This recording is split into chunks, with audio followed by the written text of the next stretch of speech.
હું તો આજ વહેલી 6 વાગ્યામાં જાગી, કેમ કે ટિફિન બનાવવાનું હોય અને ફેનિલને નિશાળે જવાનું હોય એટલે વહેલું તો જાગવું જ પડે. પછી મેં તો હું રોજની જેમ લઈ લીધું કોલગેટ ને બ્રશ લઈ અને નીંદર તો બહુ આવતી હતી, આંખ્યું ખુલતી પણ શું કરું, બ્રશ ને કોલગેટ તો કરવી જ પડે. પછી ક્યાં બેહીને કરવાનું તો એ મને ખબર નથી, બોલો એટલી નીંદર આવતી હતી. પછી હું તો બેહી ગઈ ડંકી બેહી અને પછી કરી નાખ્યું કોલગેટ ને બ્રશ ને થઈ ગઈ મસ્ત ફ્રેશ. અને પછી તો વહી ગઈ હું રસોડામાં ગઈ અને લાઇટ ચાલુ કરી, લાઇટ બાઇટ શરૂ કરી અને પછી હું તો બનાવવા મળી રોટલી ને શાક. પણ વાસણ વચમાં પડ્યા હતા ને તમે પહેલાં વાસણ વહી નાખું, પછી રોટલીને શાક બનાવું. પછી હું મળી વાસણ વગવા, કેમ કે વાસણ બહુ નડતા હતા, આમ જાવ તોય પિંજરું ભટકાય, આમ જાવ તોય પિંજરું ભટકાય. પછી તો મેં બધા વાસણ વગી અને પછી તો લઈ લીધી કથરોટ અને પછી મળી કિલ્લાનો લોટ બાંધી નાખ્યો, લોટ બોટ બાંધી અને પછી મેં હાલો હવે શાક બનાવી નાખું. શાક બનાવતા ફ્રીજ ખોલ્યું, મેં કીધું શીનું બનાવું, જેનું બનાવું પહેલાં ટમેટું મરચું લઈ લો. ટમેટું મરચું લઈ અને એ બે મેં કરી નાખ્યું કટિંગ. પછી મેં વિચાર્યું શીનું બનાવું, કટિંગ કરી અને પછી તો મને યાદ આવ્યું કે પતિદેવ તો હજી હુતા જ, લઈ એને જગાડી આવું. પછી હું તો ગઈ એને જગાડવા, ઊભા 8 વાગ્યા, કામે નથી જવાનું, તાકે જવાનું છે તમે ઊભા થાવ 8 વાગ્યા 9 વાગ્યા પછી એને જગાડી અને પછી યાદ આવ્યું કે અમારા શાકમાં તો મીઠી લીમડીના પાંદડા નાખવાના. પછી મેં તો લઈ લીધા મીઠી લીમડીના પાંદડા લઈ અને પછી તો થઈ ગઈ હાલતી રસોડા બાજુ હાલતી થઈ ગઈ. અને પતિદેવને કાંઈ ગમે નહીં પાંદડા નાખવી, પણ મને તો પાંદડા વગર શાક જ ન મજા આવે. પણ હજી ખબર નથી એનું, પછી નાસ્તો કરવા બેસી ગઈ, કેમ કે વહેલા જાગ્યા એટલે ભૂખ તો લાગી જ હોય બહુ. પછી જો આ તો જો રકાબી ઉપર રકાબી સા પીવા જ મળ્યા. મેં આટલી બધી સા ન પીવા હતા કે મને તો બહુ સા ભાવે, આપણે ન ભાવે, આપણે તો દૂધ જ હાલે. એ તો પછી ચાલુ કરી દીધું ખાવાનું, મેં હાલો હું કહી દઉં ખાવાનું, ન કરી સામું જોવામાં રહીશ ને તો હું તો અડધી ભૂખી જ રહીશ.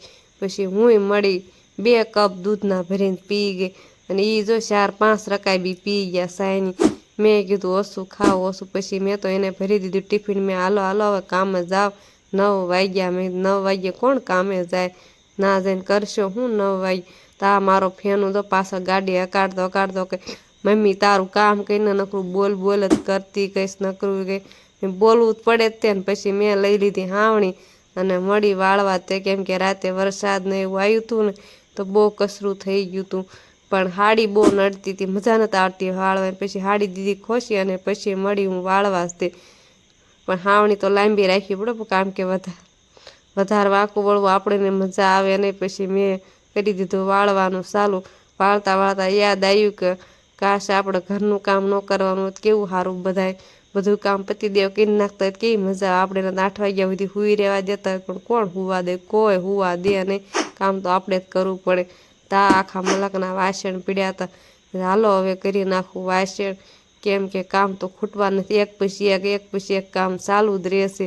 પછી તો મેં ધોઈ નાખ્યા વાસણ અને પછી મને યાદ આવ્યું કે હજી તો મારે પોતાય મારવાના બાકી છે, કામ જ નથી ખૂટતું, બોલો ગમે એટલું કરું ને તોય. વાસણ ધોઈ અને પછી મેં તો લઈ લીધા પોતામાં. ફેનું કે લાય મમ્મી હું પોતું મારી નાખું, તારે નથી મારું, તું રોજ મારે છે, તું કામ કરીને થાકી ગઈશ, લાય હું કરી નાખું. અને હાલે તો સારું જ તે. પછી એ મળ્યો પોતું માર કે તને હું હરખું પોતું મારતા નથી આવડતું, હું કેવું મસ્ત મારું પોતું. એને તો પોતું મારી લાદી જો ધોળી કરી નાખી. બે મમ્મી દીકરા મોઢા હામાં બતાતી એટલી પીને લાદી ધોળી કરી નાખ્યો. હાચી વાત છે, મને આવું પોતું મારતા ન આવડો, તને સારું આવડે, રોજ તું જ મારી દીજે. થોડાક મસ્કા માર્યા તો હો મમ્મી રોજ હું જ મારી દઈશ, પણ કે ભણવા મારજા મેં એ હાચી વાત, તો તાર નથી મારવું, હું મારી દઈશ. પછી તો એને પોતું મારી દીધું અને મેં લાય થાકી ગયો હશે, તાકે ના લાવવાનું હું હજી મારી દઉં. મેં ના લાવ હું મારી દઉં, તાકે ના મમ્મી લાવ હું બધા મારી દઉં.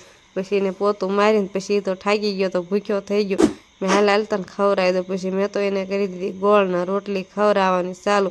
એ તો પોતું મારીને ભૂખ્યો હતો ને તો મળ્યો ખાવા, તે ગોળનો રોટલી ખાવા જ મળ્યો. એને ખવડાવતા મને ભૂખ લાગી ગઈ. પછી મેં હાલો હું થોડુંક ખાઈ લઉં, પછી મેં કરી દીધું ખાવાનું ચાલુ. ને મેં તો જો બનાવ્યા હતા દાળ ને ભાત ને તીખારી ને રોટલી ને ખાવાની મજા પડી ગઈ હો. પણ આજના વિડીયોમાં એટલું. કાલ ફરી મળશું. લાઈક સબસ્ક્રાઈબ કરવાનું ભૂલતા નહીં. Bye bye.